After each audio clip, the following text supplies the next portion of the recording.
Yeah.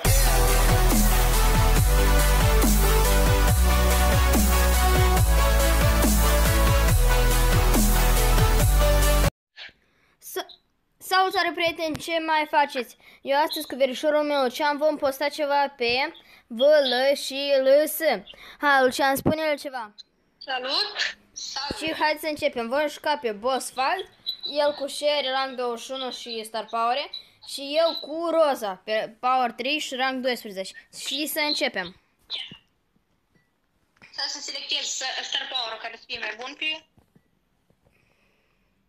modul ăsta de joc. Ia uite-l.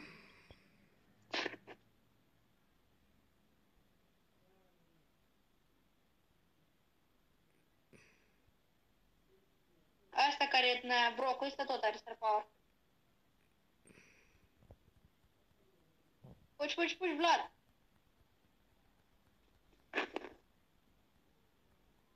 Puci! Nu, dacă sfârșit. Și trebuie să mă respawnez.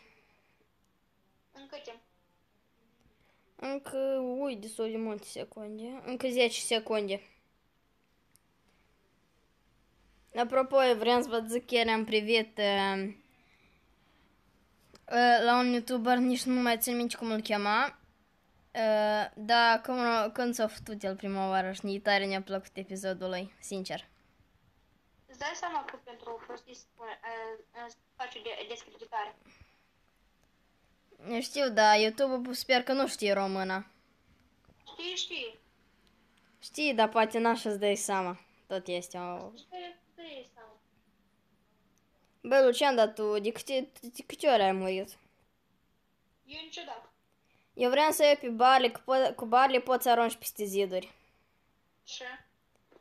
Și asta și e mai ușor fără ca să te împuște robotul ăsta.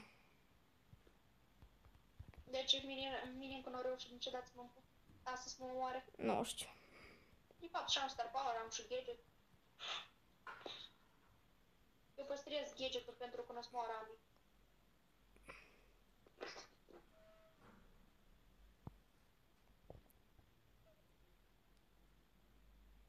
Hai cum s-a făcut, cum s-a încărcat Star Power.